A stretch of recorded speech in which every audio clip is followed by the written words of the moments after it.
Bismillahirrahmanirrahim. Assalamualaikum warahmatullahi wabarakatuh. Bismillah walhamdulillah wassalatu wassalamu ala rasulillah sayyidina wa nabiyyina wa maulana Muhammad ibn Abdillah la hawla wa la quwwata illa billah. Asyhadu an la ilaha illallah wahdahu la syarika lahu wa asyhadu anna Muhammadan abduhu wa rasuluhu la nabiyya ba'dahu.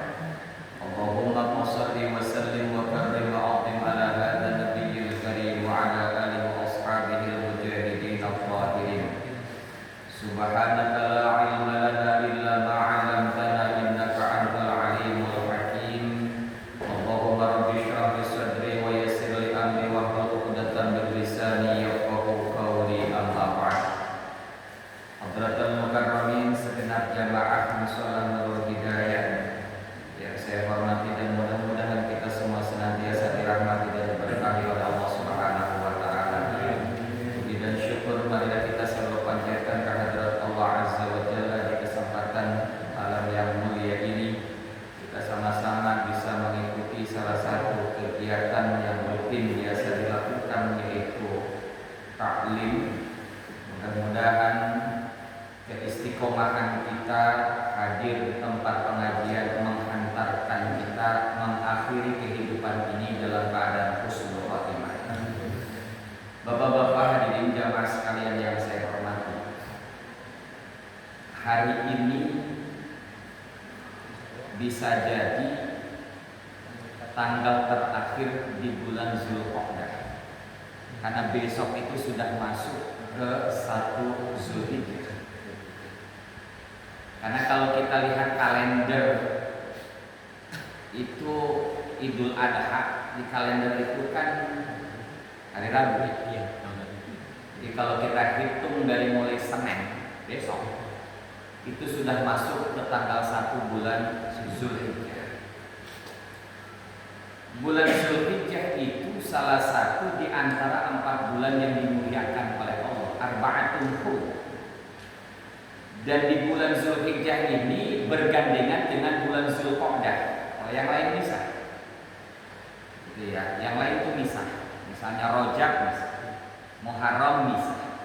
Tapi Zulqa'dah dengan Zulhijjah ini bergandengan, berdekatan. Karena di bulan Zulqa'dah dan di bulan Zulhijjah juga banyak saudara-saudara kita yang menunaikan ibadah haji sekarang ini sudah masuk ke gelombang kedua. Mungkin sekitar tanggal 22 kalau tidak salah ya, kalau Jakarta itu terakhir itu pesawat atau kloter sapu jagat di sini. Jadi kloter campuran. Kalau kloter campuran itu dari mana-mana. Ada dari Banten, ada dari Lampung, ada dari Jakarta gitu. Itu biasanya disatukan gitu Pak. Maka disebut dengan kloter sapu jagat.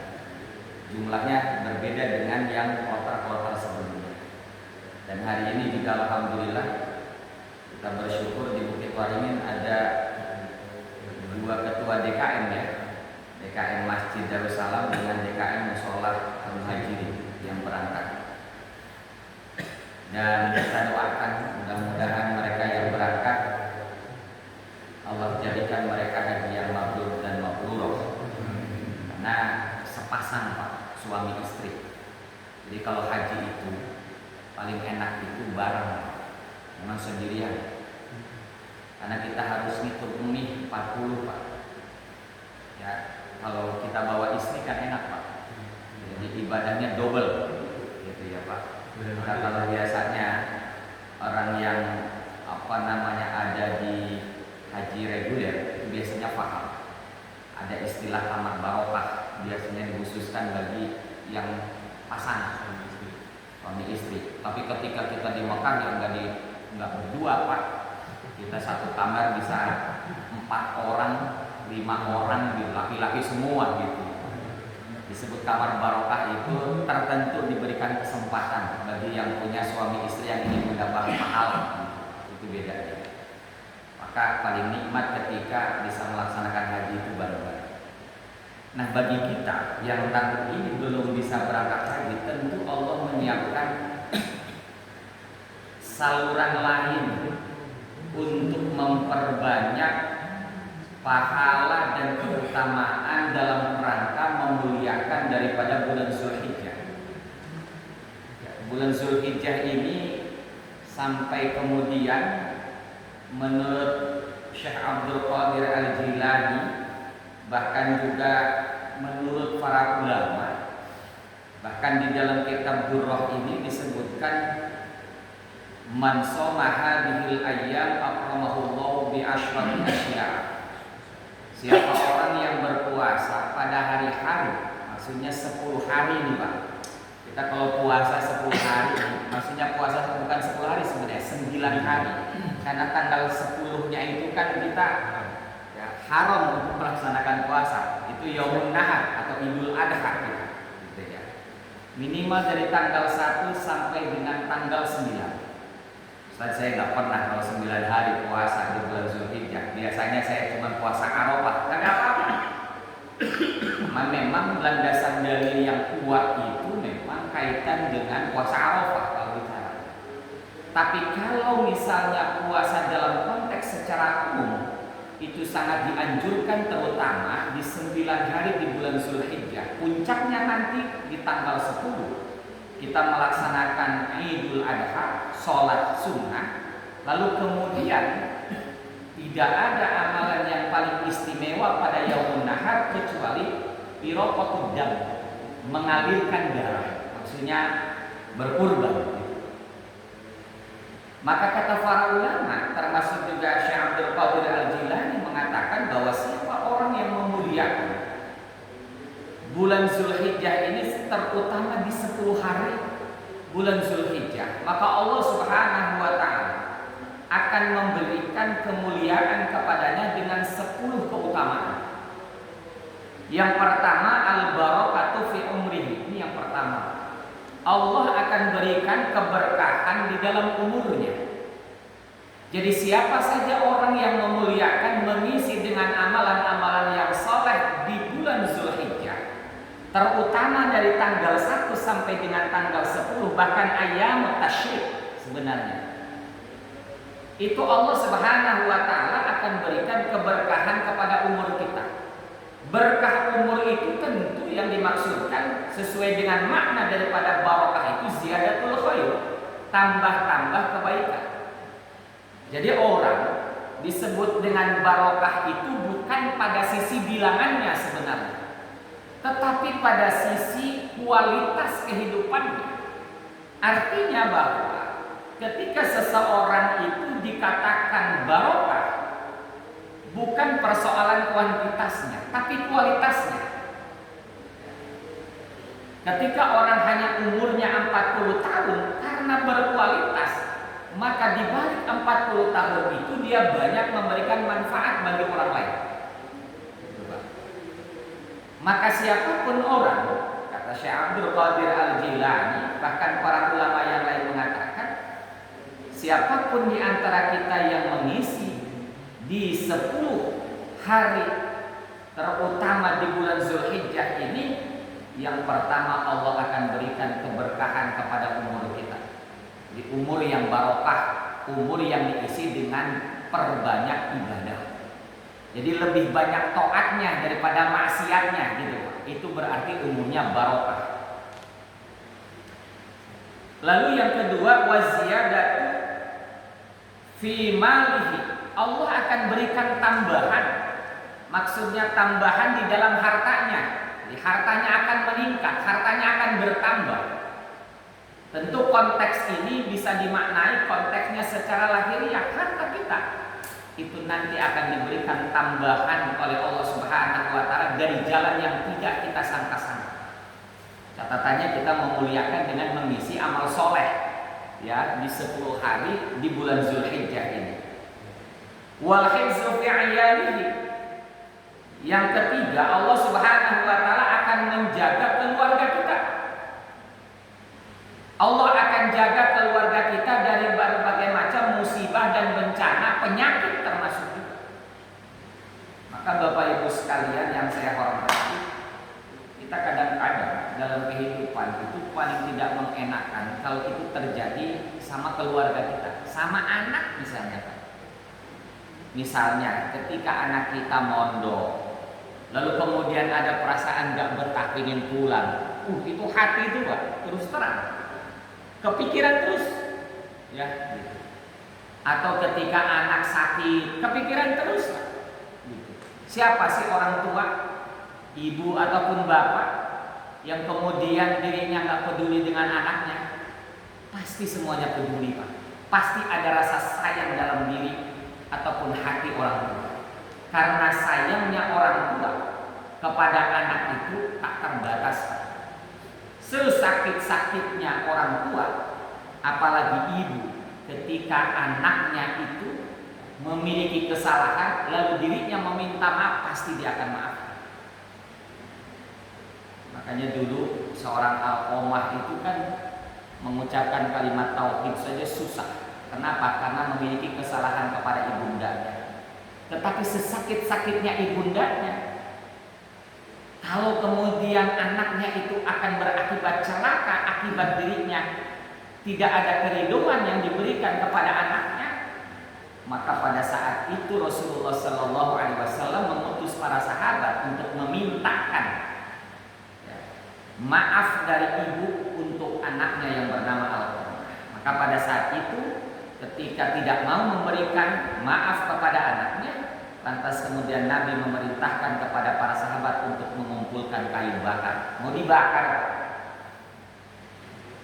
Maka pada saat itu seorang ibu yang hatinya tentu luas, bahkan lebih luas daripada samudra tentunya, maka hatinya luluh, tidak tega kalau melihat anaknya harus dibakar.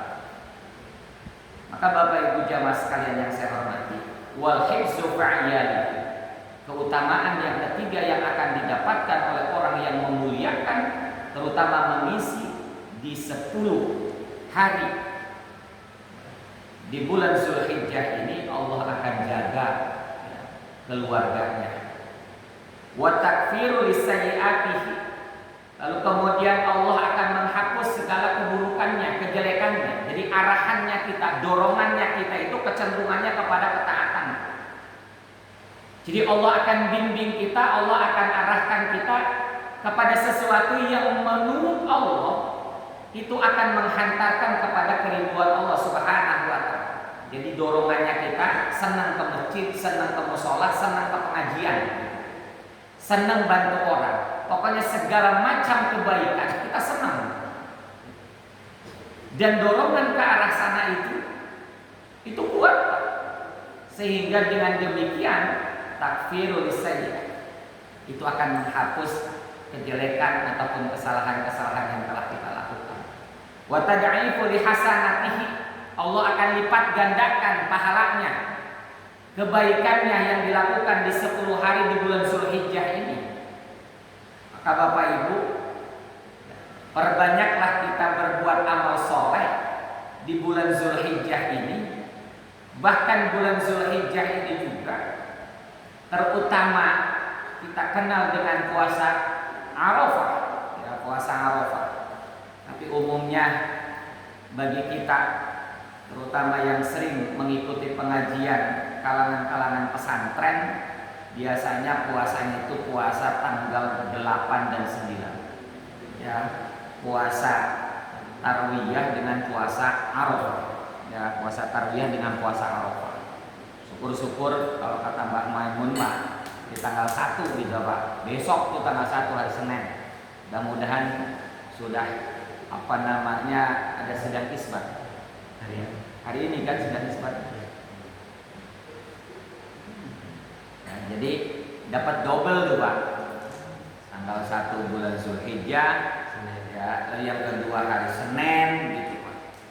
Makanya Bapak Ibu sekalian, itu termasuk kemarin misalnya anaknya Pak Saifuddin, saya cerita sebentar, itu salah satu alamatul khair. Saya bilang ke beliau itu pagi-pagi habis sholat subuh, diskusi dengan saya ketika selesai sholat subuh, Ustaz, gimana? Saya hari Ahad ini mau berangkat haji. Sementara waktu itu kalau tidak salah hari Jumat. Sementara anak saya sedang di ruang ICU, posisi sedang tidak sadarkan diri.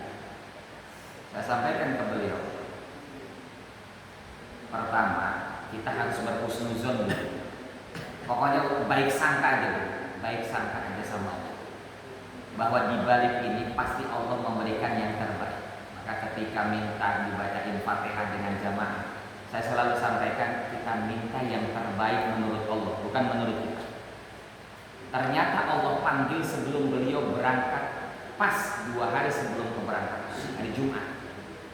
Saya sampaikan alamatul khairnya itu pertama, meninggal dalam kondisi memang diuji oleh Allah dalam kondisi sakit lama, komplikasi.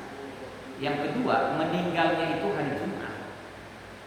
Yang ketiga, meninggalnya di bulan Zulqa'dah.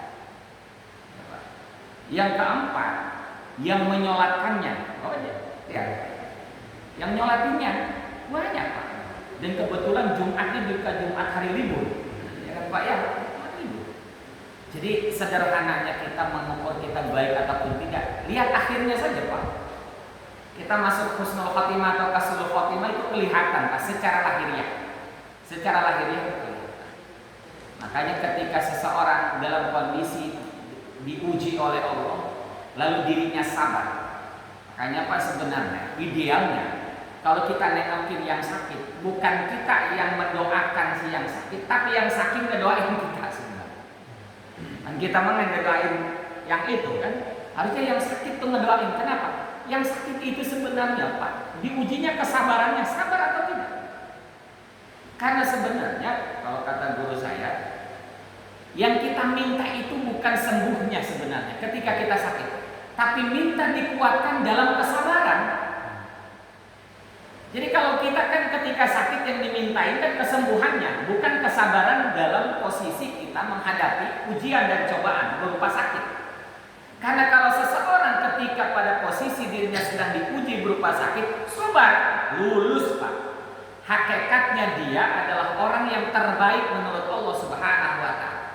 Karena iman kita itu kan diujinya cuma 2, syukur kan gitu Pak ya. Lalu kemudian sabar. Ditempatkan di 2 hal itu. Ketika kita diberikan anugerah syukur, ketika kita diberikan musibah ya sabar. Maka bagi orang yang beriman tidak ada yang jelek. Apapun kejadian yang menimpa dirinya semuanya bagus. Tinggal tergantung bagaimana paradigma berpikir mindset kita itu diubah. Jadi kalau kemudian ketika kita sedang diuji, oh berarti babnya ilmunya ilmu sabar. Ketika kita diberikan anugerah berbagai macam kenikmatan kita dapatkan, oh berarti babnya ini bab syukur. Dan syukur itu tidak hanya sekedar mengucapkan alhamdulillah, tapi ketika syukurnya orang kaya, maka dia infak, dia sedekah, dia bantu orang yang membutuhkan. Syukurnya orang yang berilmu, kiai, ustadz, ya dengan ilmunya, gitu Pak. Jadi tergantung kondisinya. Jadi jangan sampai salah kaprah. Ibaratnya begini, ketika ada pembangunan musola Nurul Hidayah, misalnya gitu, yang di ujung yang diomongi ustadznya mulu, ustadz tuh nggak pernah sodako. Sementara orang kayanya itu nggak pernah didatengin, yang kaya dulu didatengin Pak. Kalau lihat lagi bangunan misalkan lagi dibangun, orang kaya dulu, jangan ustadz dulu. Gitu. Jadi babnya beda. Jadi ketika orang kaya, syukur-syukur. Ya tentu guru kita, ustadz kita ikut juga bantu misalnya. Kita juga melihat posisi dan kondisi. Masing-masing kita tentu bisa memahami dan menilai. Ya siapapun di antara kita tahu kadarnya. Kita semua tahu kadar kita masing-masing. Tapi kita bersyukur bahwa sejauh ini pembangunan yang dilakukan dimanapun. Saya ngelihat kalau di Bukit Waringin, Nurul Hidayah, Masjid Darussalam, kalau bangun itu cepat selesainya. Nggak ada istilah nggak selesai-selesai. Mohon maaf, beda di tempat lain. Di jalan ngecrek dulu, perasaan nggak selesai-selesai, gitu Pak ya. Sementara itu mohon maaf ya, kesannya itu gimana sih orang kayanya itu? Emang nggak bantuin gitu Pak ya. Yang kedua, di jalan itu kalau kemudian ada drum-drum itu Pak ngalangin jalan, Motorot, apalagi kalau ada kecelakaan, siapa yang dosa? Dan siapa yang malu? Kita semua yang tahu. Makanya ketika KDM bilang nggak boleh tuh minta sumbangan di pinggir jalan, gitu Pak ya. Karena mengganggu Pak gitu. Ya, tapi alhamdulillah saya belum pernah sih pembangunan Bukit Waringin, masjid, musola, lalu kemudian ngecek di jalan, belum pernah. Gitu ya. Alhamdulillah. Itu berarti kita menjaga marwah agama kita. Ya orang agama lain juga Pak ngeceknya di tempat ibadahnya masing-masing kan di dalam Pak. Dan sekarang itu kan hebat, nggak perlu bawa duit Pak. Yang penting kan punya kris, ya ada saldonya. Dan itu salah satu di antara inovasi Indonesia yang diakui dan dikhawatirkan dunia. Itu kris itu salah satu fenomena model pembayaran satu pintu lewat kris itu yang bisa dipakai dimanapun Pak. Dan itu sekarang bisa mengkhawatirkan inovasi-inovasi di dunia gara-gara itu. Jadi Indonesia itu sebenarnya nggak kalah kita ya dengan dunia luar. Bicara digital Indonesia hebat-hebat Pak. Gitu.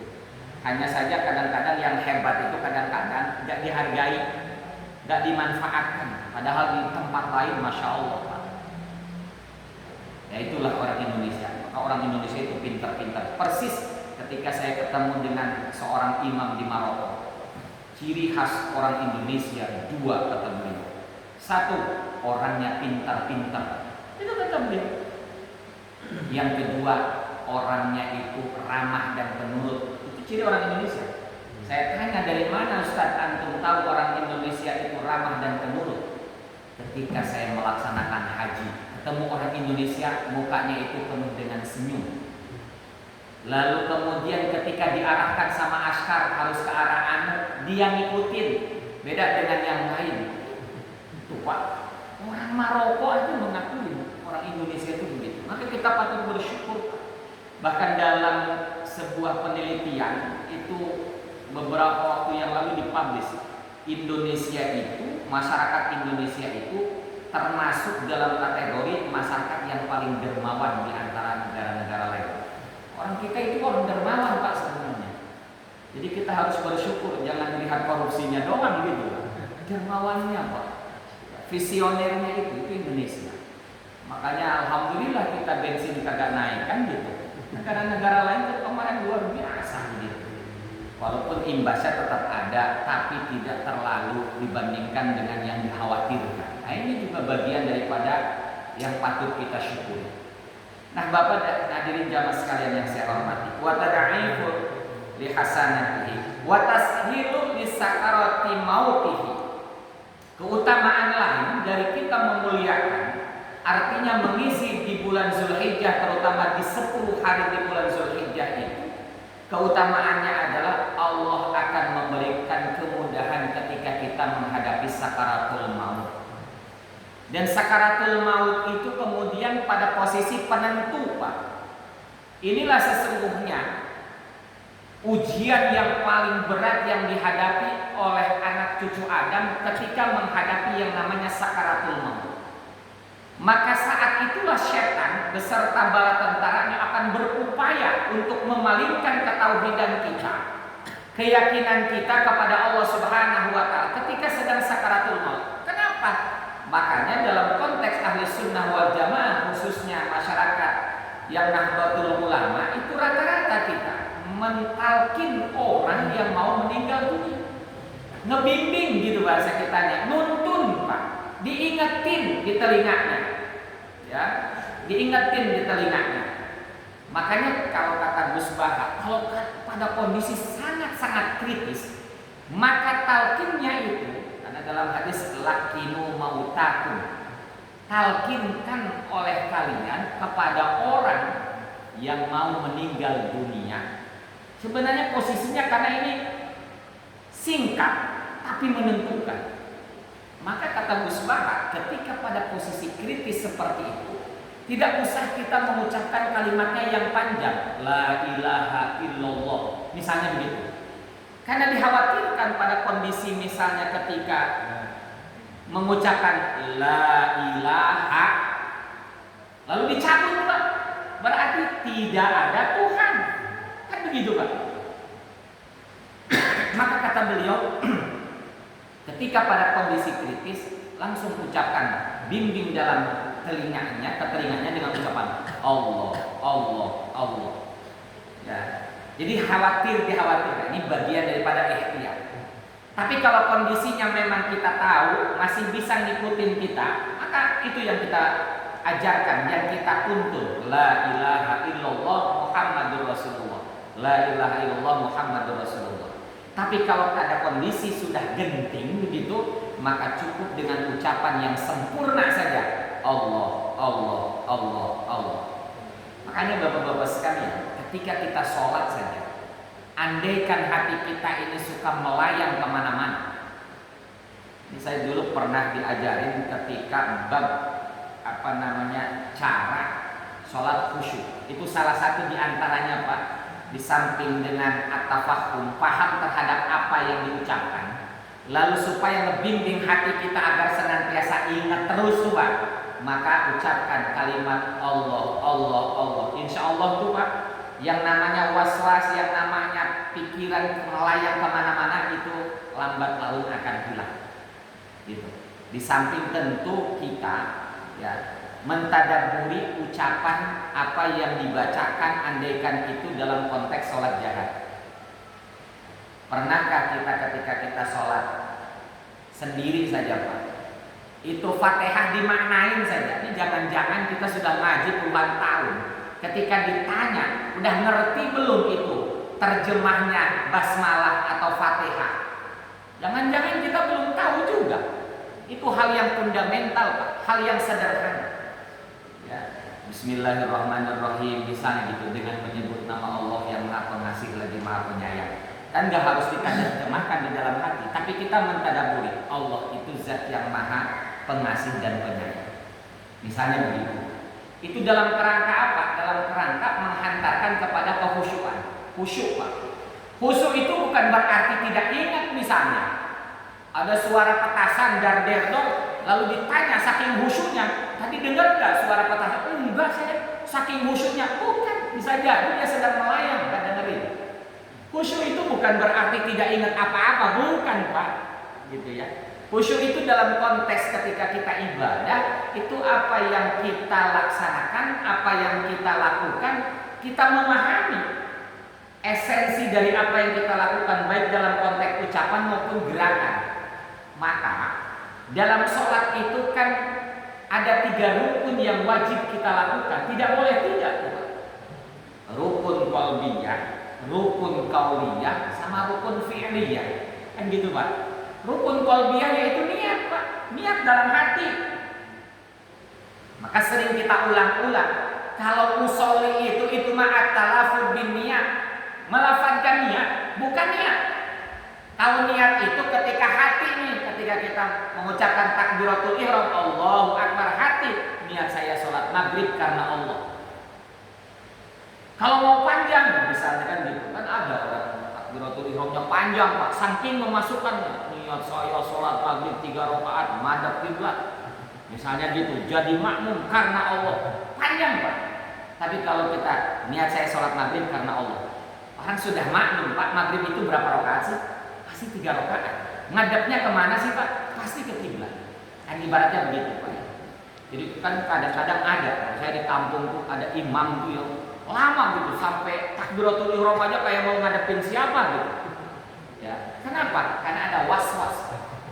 Maka dianjurkan ketika kita mau memulai sholat itu diawali dengan baca surah An-Nas. Ya Pak, ya surah An-Nas itu untuk menghilangkan rasa was-was di dalam diri kita. Nah bapak-bapak hadirin jamaah sekalian yang saya hormati, wa tashilu li sakarati mautihi, karena sakaratul maut itu penentu Pak. Makanya ketika kita baca Allahumma inna nas'aluka salamatan fid din wa afiatan fil jasad wa ziyadatan fil ilmi wa barakatan fil rizqi wa taubatan qabla maut wa rahmatan indal maut wa maghfiratan ba'dal maut, Allahumma hawwin alaina bi sakaratil maut, supaya Allah mudahkan gitu Pak. Ketika sakaratul maut itu Allah mudahkan. Andaikan umurnya sudah sampai di situ, cepat gitu Pak. Jadi tidak diulur-ulur tuh. Ada orang kan sakaratul maut itu lama matinya Pak. Dan kita sering kali zaman dulu itu, oh itu punya ilmu rawa rontek katanya gitu, jadi susah matinya. Nah, ada yang begitu ya Pak gitu. Ya, yang model-model begitu segeralah. Bahasa sederhananya dibuang-buangin katanya gitu Pak ya. Artinya segera taubat ya, segera taubat. Yang punya ilmu, yang dipendem, yang dipasang macam-macam lah gitu ya Pak ya. Itu susah katanya matinya gitu kan. Ada yang begitu kan Pak gitu ya. Tetapi esensinya sesungguhnya bukan itu. Taubat saja. Artinya kita tidak akan mengulangi apa yang telah kita lakukan dahulu, lalu kemudian kita memperbaiki. Karena bahasa tobat itu di samping an-nadam menyesal, juga tidak akan mengulang apa yang telah kita lakukan dahulu. Gitu. Maka bapak-bapak dari nyaman sekalian yang saya hormati, itulah paling mengerikannya. Mohon maaf Pak, saya ketika dulu kuliah, itu saya seringkali menyampaikan yang paling mengkhawatirkan itu ketika saudara-saudara kita berada di ruang ICU. Kalau rumah sakitnya rumah sakit Islam, insya Allah tuh terdengar suara, ya kan Pak ya, bacaan Quran, kan begitu ya Pak. Tapi mohon maaf, di rumah sakit tertentu gitu ya Pak ya, itu yang namanya kaum di luar Islam itu bergerak mereka Pak, datang ke ruang-ruang ICU, dan saya menyaksikan dengan kepala saya sendiri. Miris Pak, saudara-saudara kita menjelang akhir kehidupannya, mereka masuk dengan seenaknya, datang ke ruangan-ruangan, lalu memberikan penguatan. Bukan konteksnya agama kita Pak, tapi agama dia supaya masuk. Nah itu hati-hati. Maka saya dulu tuh menyampaikan ke teman-teman, praktek kita itu bukan di masjid, bukan di musola. Praktek kita itu di rumah sakit, di ruang ICU. Mereka butuh penguatan tuh terhadap sakitnya. Tidak sedikit mereka karena sakit kemudian putus asa. Tidak sedikit mereka ketika ditimpa berupa musibah sakit yang lama, lalu kemudian ada rasa sudah ada keterputusasaan, putus asa dengan penyakitnya, putus asa karena was-was dengan biaya, macam-macam Pak gitu. Itu yang terjadi Bapak Ibu sekalian. Maka ketika orang sedang sakaratul maut, nah itulah diajarkan oleh baginda Nabi, lakinu mautakum bila ilaha illallah. Talkinkan saudara-saudaramu yang mau meninggal dunia dengan ucapan kalimat la ilaha illallah. Tapi kalau dalam kondisi sangat kritis, andaikan yang bersangkutan sulit untuk mengucapkan kalimat la ilaha illallah, maka cukup dengan mengucapkan Allah, Allah, Allah. Itu Pak. Wadiyatu li zulumati qabrihi. Keutamaan yang lain dari kita memuliakan 10 Zulhijjah itu, Allah akan terangi dari gelapnya kubur. Samping kita, makanya jamaah Nurul Hidayah sama jamaah Nur itu paling ingat dengan yang namanya kuburan. Ya Pak ya, karena di sampingnya kuburan, harus banyak ingat kita nih Pak ya. Makanya orang yang ke kuburan itu sering-sering ngucapin salam. Ya, assalamualaikum ya ahlal diyar, assalamualaikum ya ahlal kubur, misalnya gitu ya Pak ya. Minal muslimina wal muslimat wal mu'minina wal mu'minat antum lana salafun wa nahnu lakum tabi'un wa inna insyaallah bikum lahikun, kan gitu Pak. Ketika kita melewati kuburan ya, jadi diucapkan itu. Nanti insyaallah sebanyak yang ada di kuburan itu akan jawab salam kita. Apakah lewat malaikat? Ya, bisa jadi ruhnya pada saat itu ya, Allah kemudian dengan kekuasaannya lalu memberikan kesempatan kepada ahli kubur untuk menjawab. Maka saya sering kali menyampaikan di majelis-majelis ini, jangan pelit ketika kita mendoakan. Jadi ketika kita baca Rabbi firli wali walidayya warhamhuma kama rabbayani shaghira, disambung Pak, wali jami'il muslimina wal muslimat wal mu'minina wal mu'minat al ahya'i minhum wal amwat. Kekuatannya itu salah satunya Pak, salah satu di antara rahasia ijabah doa itu adalah dengan kita mendoakan orang lain yang orang lain itu tidak tahu bahwa kita mendoakan dia. Maka ketika kita mengucapkan wali jami'il muslimina wal muslimat wal mu'minina wal mu'minat al ahya'i minhum wal amwat, yang kita doakan itu seluruh kaum muslimin, baik laki-laki ataupun perempuan, mukmin laki-laki maupun mukmin perempuan, baik yang masih hidup ataupun yang telah meninggal dunia, sepanjang dirinya mengucapkan kalimat la ilaha illallah, itu sudah tergabung dalam kalimat itu. Jadi kita mendoakan bermiliar-miliar orang, baik yang masih hidup dengan yang sudah meninggal dunia. Cukup dengan kalimat al-ahya'i minhum wal amwat. Dan pahalanya itu akan kembali kepada siapa yang mendoakan. Jangan rugi. Ngapain saya doain orang? Ngapain saya doain dia? Orang dia juga nggak pernah doain saya. Belum tentu. Bisa jadi dia suka doain kita, Pak. Dengan kalimat apa tadi? Walijami'il muslimina wal muslimat wal mu'minina wal mu'minat al-ahya'i minhum wal amwat. Ya. Makanya ketika khotib di atas mimbar khutbah yang kedua, kan doanya kan gitu. Allahumma ighfir lil muslimina wal muslimat wal mu'minina wal mu'minat al-ahya'i minhum wal amwat innaka sami'un qaribun mujibud da'wat ya qadiyal hajat. Misalnya itu penting bagi kita untuk peduli terhadap saudara-saudara kita. Karena di situ tuh Pak, di samping kita itu mereka sedang menunggu kiriman Pak. Ahli warisnya nggak ada yang peduli Pak. Maka kita sebagai saudaranya nih, sesama muslim, kita kirimin Pak. Beda memang kebahagiaannya ketika yang kirimin itu ahli warisnya langsung, yang datang ke kuburannya lalu mendoakan. Beda Pak. Ibarat ngasih hadiah, dititipin dengan datang langsung. Kan lebih senang dikasih hadiah orangnya datang langsung Pak, dibandingkan dengan dititipin. Ke kuburan cuma bawa kembang doang, tapi bacain Fatihah juga kagak, misalnya begitu. Yang namanya kembang Pak, seukuran kembang, apalagi sekarang posisinya misalnya lagi panas, kembang. Memang betul ada hadis yang mengatakan ketika Nabi melewati satu kuburan lalu kemudian terdengar suara jeritan mereka sedang disiksa, maka ditancapkan pelepah kurma itu oleh Nabi ke kuburan itu. Sepanjang pelepah kurma itu belum mengering, sepanjang itu pula akan mendoakan si kuburnya. Tapi bukan hanya sekadar bawa bunga, gitu loh Pak ya. Tapi yang terpenting adalah kiriman doa. Kita nih Pak, kata para ulama, semakin kita sering mendoakan orang tua kita, itu merupakan jalan pintu rezeki kita.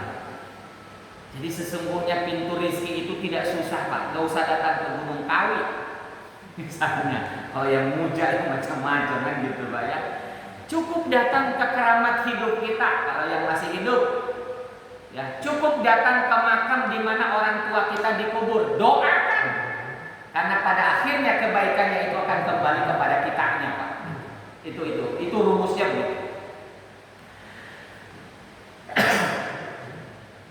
Jadi yang namanya kuburan gelap ya.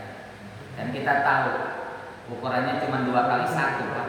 Sekaya apapun orang Pak gitu, tetap aja kan Pak ya, ukuran rumahnya ya cuma segitu. Tetapi bagaimana yang namanya kegelapan itu bisa menjadi terang? Ya tentu dengan amal soleh. Di antaranya adalah sering baca Quran kan gitu Pak ya.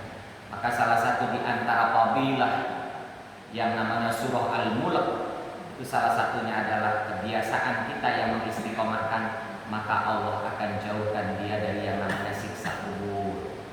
Itu bagi orang yang terbiasa baca surah Al-Mulk. Jangan bacanya cuma surah Al-Waqiah melulu, karena pingin kaya melulu Pak gitu. Ya baca surah Al-Mulk gitu ya Pak ya. Surah Al-Mulk. Bukan tidak bagus, bagus. Al-Waqiah dibaca, Ar-Rahman dibaca, Yasin dibaca.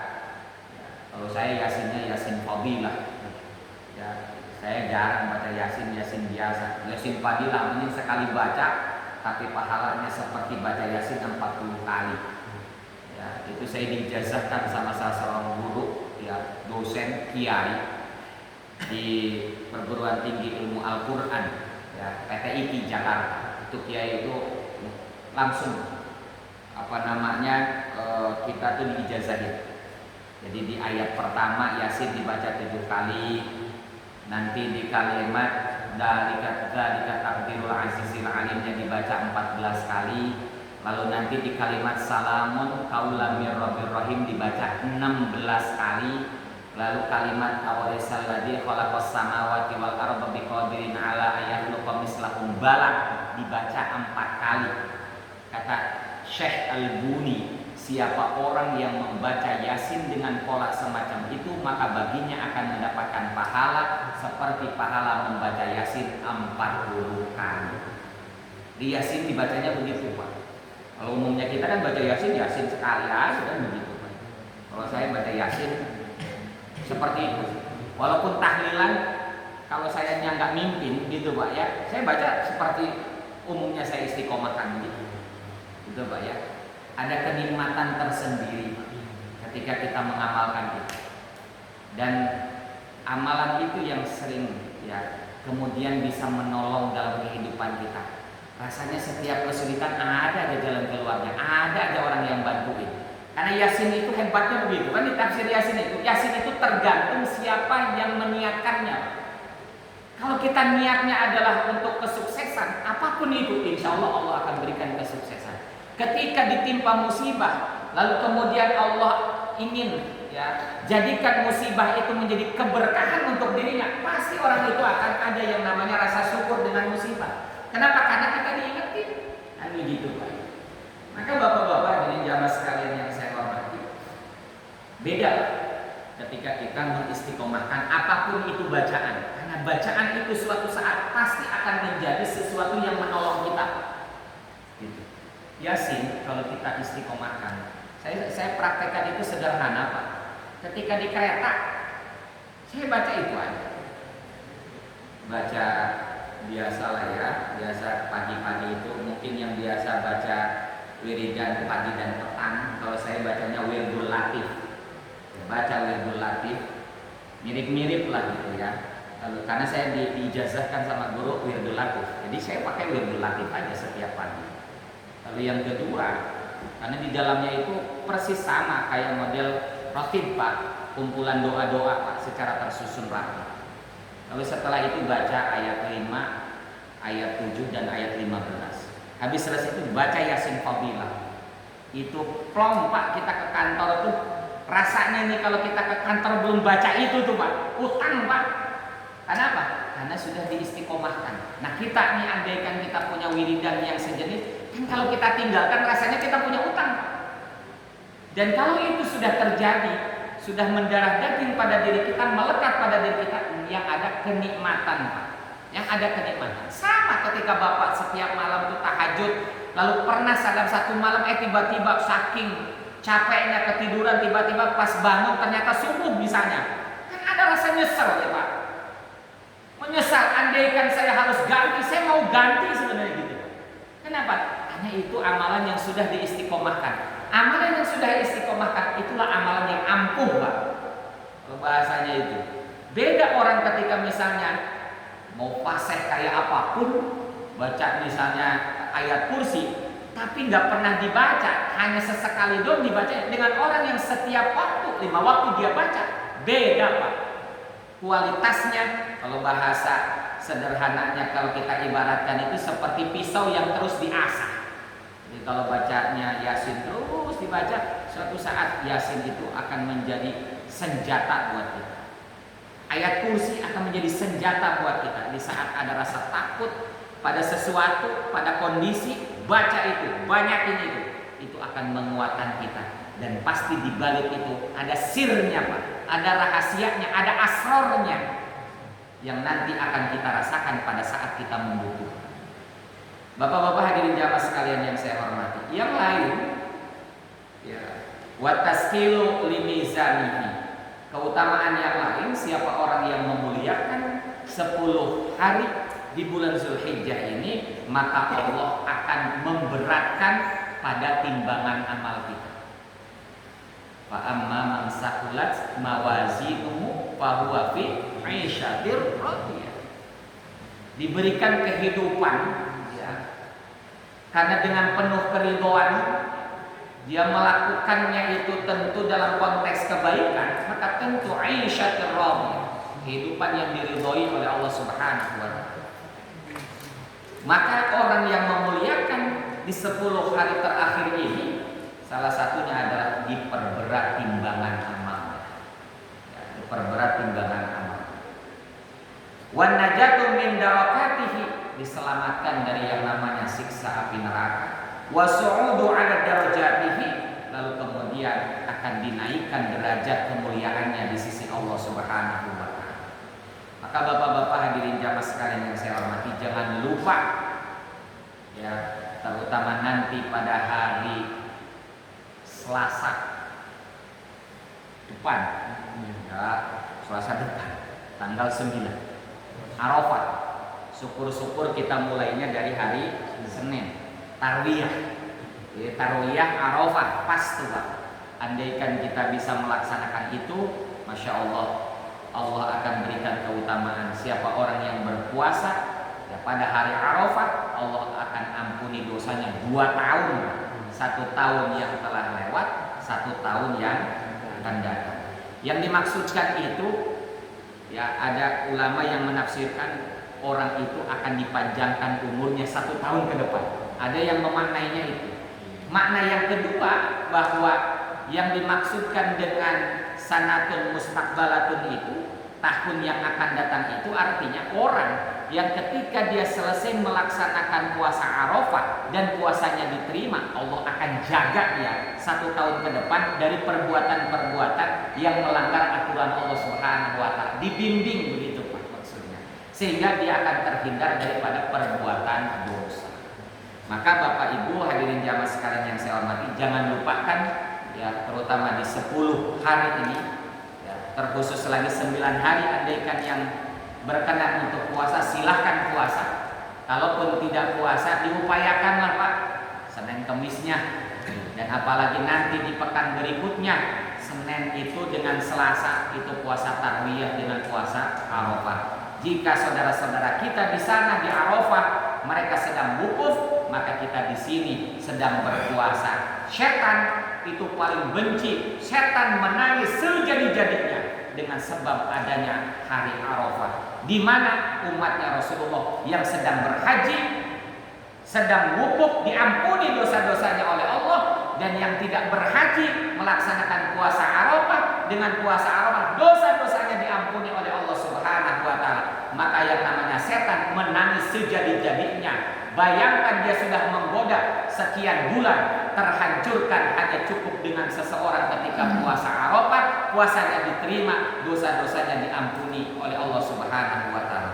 Mudah-mudahan kita bisa mengamalkan apa yang kita dengar, dan semoga Allah senantiasa memberikan hidayah dan taufik kepada kita semua. Mudah-mudahan bermanfaat. Dan mari kita tutup dengan sama-sama mengucapkan doa kifaratul majlis. Subhanakallahumma wa bihamdika asyhadu an la ilaha illa anta astaghfiruka wa atubu ilaik. Wallahul muwaffiq ila aqwamit thoriq. Assalamu alaikum warahmatullahi wabarakatuh. Waalaikumsalam warahmatullahi wabarakatuh.